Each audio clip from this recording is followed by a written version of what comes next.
आप सब लोग मेरे साथ मिलकर नारा लगाएंगे, जय भीम, जय भीम। देखो, ये जो नारा है ये केवल सिर्फ नारा नहीं है। ये नारे का मतलब ये है कि आज हम बैठे हैं यहाँ पे, मैं यहाँ पे खड़ा हूँ, एक ऑफिसर हूँ। शायद उसकी वजह केवल एक ही व्यक्ति हो सकता है, वो है डॉक्टर बाबा साहब भीमराव अम्बेडकर। तो सबसे पहले मैं डॉक्टर बाबा साहब भीमराव अम्बेडकर जी को श्रद्धांजलि अर्पित करते हुए और अम्बेडकर कल्याण मंच, विकास मंच हनुतपुरा का आभार व्यक्त करता हूं कि आप सब लोगों ने इस मौसम में भी इतना जोश बनाए रखा और सुबह से हमारा वेट करते रहे। कुछ व्यस्तता रास्ते में लोगों की वजह से हम लेट हो गए, उसके लिए माफ़ी भी चाहते हैं। लेकिन आप लोग सब लोग का जोश है, बहुत ही काबिल तारीफ है। आप सब लोग अपने लिए ताली बजाइए एक बार जोर से। सब लोग टिके रहे यहाँ पे, और इतनी बारिश में भी काफ़ी लोग उधर भीग भी रहे हैं, छाता ले रखे हैं बेचारे, क्योंकि ये प्रोग्राम है। शायद उनको पता है, उनको कुछ ऐसा उनका कोई स्वार्थ नहीं है, फिर भी यहाँ पे टिके हुए हैं। तो शायद एक समाज के लिए, अपने देश के लिए, और हमारे बीच में जो अंबेडकर विकास मंच है उनके लिए जो आपकी भावना है वो बहुत ही काबिल तारीफ है।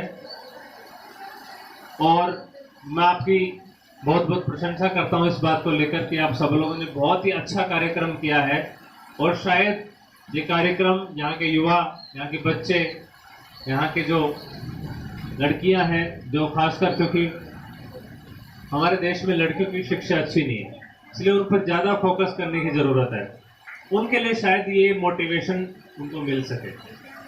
देखो, सम्मान का उद्देश्य करना, सम्मान किसी का हम करते हैं तो उसके दो उद्देश्य होते हैं। एक तो जो प्रतिभा है उसको मोटिवेट करना, उसके संघर्ष को प्रशंसित करना, उसके संघर्ष को आप सहयोग करना, सम्मान करना।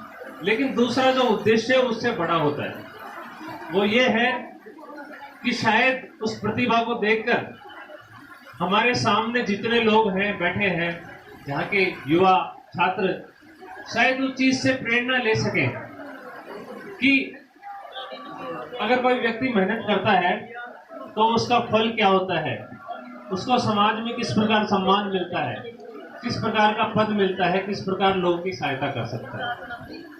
तो इसीलिए इस काम का, इस सम्मान समारोह को रखा अंबेडकर विकास मंच ने। तो शायद भविष्य में ये एक दिन शायद याद आए कि उस मंच में कार्यक्रम हुआ था, वहां से बच्चे मोटिवेट हुए और आज शायद उसकी वजह से कोई अफसर बन गया, कोई टीचर बन गया, कोई इंजीनियर बन गया, डॉक्टर बन गया। बहुत जरूरी है समाज के लिए। मैं आपको एक घटना बताना चाहता हूँ। जब मैं 12वीं क्लास में था तो मुझे उसके पहले पता ही नहीं था कि आईएएस की परीक्षा भी कोई होती है, कि आईएएस भी कोई चीज होता है। हाँ, आरएएस के बारे में मुझे जरूर पता था कि आरएएस की परीक्षा होती है। लेकिन हमारी कोचिंग में उस वक्त एक बानसूर क्षेत्र के विशाल गुप्ता, वो आईएएस बनकर पहली बार कोचिंग में पधारे, उनका सम्मान हुआ। तो हमें पता लगा कि आईएएस की परीक्षा होती है, मेहनत करने से आप बन सकते हो आईएएस। तो वो प्रोग्राम मोटिवेट किया हमको, बहुत हमको एक प्रेरणा मिली उससे। तो शायद ये प्रोग्राम भी किसी को प्रेरणा दे सके, बहुत जरूरी है। तो फिर से मैं इस कल्याण मंच का, अंबेडकर विकास मंच का बहुत बहुत धन्यवाद ज्ञापित करना चाहता हूँ। और दूसरी बात जो है कि हमारा समाज है वो अभी काफ़ी पिछड़ा है, उसको बाबा साहब अम्बेडकर का जो नारा है वो ही बचा सकता है। उन्होंने 3 ही बात बोली है। अगर बाबा साहब अम्बेडकर की बातों को 3 बातों में अगर कहा जाए तो वो ये है, शिक्षित बनो, संगठित रहो और संघर्ष करो। तो अगर कोई भी समाज इसको अगर अनुसरण करता है इसका, तो निश्चित रूप से उस समाज का विकास हो सकता है। सबसे पहला है शिक्षित बनो।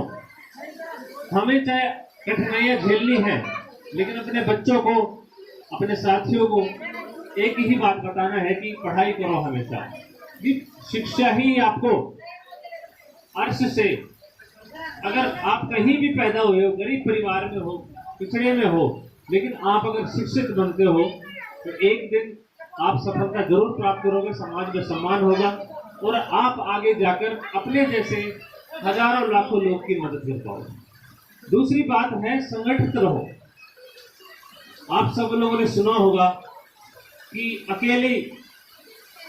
अकेली छड़ी को तोड़ना मुश्किल नहीं होता है, बहुत आसान होता है तोड़ना, लेकिन अगर छड़ी की गठरी बनाई दी जाए, लकड़ियों की गठरी बना दी जाए, उसको तोड़ना बहुत मुश्किल होता है।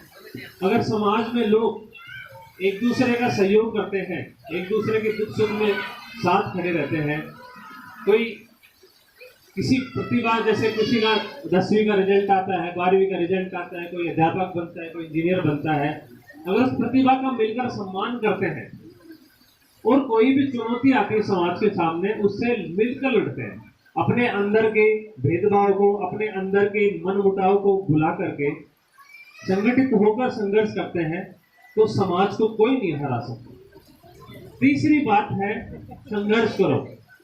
देखिए, हमारे समाज ने, शायद भारत ने तो 200-300 साल की गुलामी झेली है, लेकिन शायद हमारा समाज आज भी कहीं ना कहीं उन सामंती मानसिकताओं से, उन गुलामी की जंजीरों से कहीं ना कहीं जकड़ा हुआ है।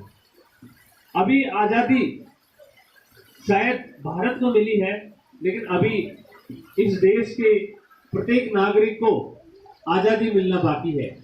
मेरा अर्थ ये है आजादी से, आजादी केवल किसी के शासन का हटना नहीं होता कि अंग्रेज चले गए और आजादी मिल गई। आजादी होती है, जैसा भारतीय संविधान में लिखा है, विचार, अभिव्यक्ति, विश्वास, कि आप क्या मानते हो, कौन से विचार प्रकट करते हो, आपको कहीं भी आप चलने की स्वतंत्रता है, कुछ भी सार्वजनिक जगह पर आयोजन करने की स्वतंत्रता है। वो सारी स्वतंत्रता, सामाजिक न्याय, आपके अधिकार आपको मिल रहे हैं या नहीं मिल रहे हैं, ये जब तक प्राप्त नहीं होगा प्रत्येक नागरिक को देश के, तो शायद भारत सच्चे अर्थों में आजाद नहीं होगा। तो मेरा यही आपसे विनती है कि आप सब लोग अपनी समस्याओं से, चाहे सामाजिक हो, आर्थिक हो, कुछ भी हो, उनसे आप संघर्ष करेंगे।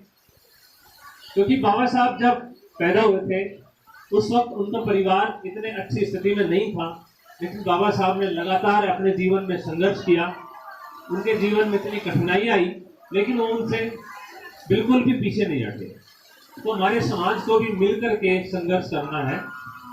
शायद मेरा आना यहाँ पे तभी सफल हो पाएगा कि आप सब लोग आज ये शपथ लेके जाएंगे कि मेरे परिवार में मुझे कम से कम एक डॉक्टर, इंजीनियर या कोई अधिकारी बनाना है। और मुश्किल नहीं होता अगर आप लगातार प्रयास करेंगे। देखो, सफलता दिखती है, बहुत अच्छी दिखती है, लेकिन उसके पीछे संघर्ष बहुत लंबा होता है। शायद मैंने 2018 के आसपास तैयारी अपनी शुरू की थी, आज 4 से 5 साल का वक्त होने जा रहा है। लगातार संघर्ष किया है, अगर बीच में छोड़ दे तो शायद ये मुकाम नहीं मिल पाता। इसलिए आप सब लोगों से यही मेरी विनती है कि आप लोग डटे रहिए, कुछ ना कुछ जरूर होगा, क्योंकि मेहनत करने वाले लोग हमेशा सफल होते हैं। इसलिए अपने बच्चों को, अपने आसपास के जो भी युवा है, उनको मोटिवेट करिए, बुरी आदतों से बचिए और हर चीज का एक रचनात्मक इस्तेमाल कीजिए। किस प्रकार से किस समस्या का सामना करके उसका समाधान करने का अपने अंदर एक मन भावना विकसित कीजिए। क्योंकि वो समस्या देखो सबके लाइफ में आती है, लेकिन सफल वही व्यक्ति होता है जो समस्या से जूझता है, उस समस्या से पार पाता है। तो आप सब लोग ऐसे ही आगे भी कार्यक्रम करते रहिए और मैं आपको विश्वास दिलाना चाहता हूँ कि आप सब लोगों ने मेरे से उम्मीद जताई है, मेरा सम्मान किया है, तो मैं कोशिश मेरी हमेशा यही रहेगी कि मैं समाज के पिछड़े से पिछड़े वर्ग, जो अंतिम व्यक्ति है, उस तक मैं सहायता पहुंचा सकूं, किसी भी प्रकार की कोई सहायता। आप सब लोग में भी अगर कोई भी कानूनी समस्या या कोई भी अगर आपकी सच्ची समस्या है। देखो, अगर आप नाजायज काम बताओगे, गलत काम बताओगे, तो शायद मैं नहीं कर पाऊंगा, क्योंकि हम लोग भी कानून से बंधे होते हैं, हमारी सीमाएं होती हैं। लेकिन अगर आप लोग कोई भी अच्छा काम बताओगे, समाज के लिए है, लीगल है, स्वागत करना चाहता हूँ। और आप सब लोग, ये मेरी बातें हैं, इनको एक एक को कोशिश करना कि आप लोग इनको अमल में लाएं, और यहाँ से, इस सभा से कम जितना हो सके लोग सफल हो। और फ्यूचर में भी, भविष्य में भी अगर आप लोग मुझे याद करेंगे तो निश्चित रूप से आता रहूँगा। और अपने ननिहाल में आना और यहाँ पर सम्मान पाना लोगों के द्वारा बहुत गर्व की अनुभूति है। बहुत ही अच्छा लगता है जब आप अपनों के बीच में होते हो और आप इतना आत्मीयता लोग दर्शाते हैं। इसलिए मैं भी कोशिश हमेशा यही करूँगा कि मैं आप सब लोगों के किसी न किसी प्रकार से काम आ सकूँ। बहुत बहुत धन्यवाद आप सबका। फिर से बाबा साहब अम्बेडकर का श्रद्धांजलि, और आप सब लोग को, अम्बेडकर विकास मंच और समस्त ग्राम हनुषपुरा के निवासियों को बहुत बहुत धन्यवाद। आप सब लोगों ने अपना वक्त निकाला, इतना सम्मान दिया। इतनी प्रेरणा हमको भी मिलती है कि जब समाज हमको याद करता है तो हमें भी एक ललक दिखती है कि हम कुछ काम करें समाज के लिए। बहुत बहुत धन्यवाद आप सबका। जय भीम, जय भारत।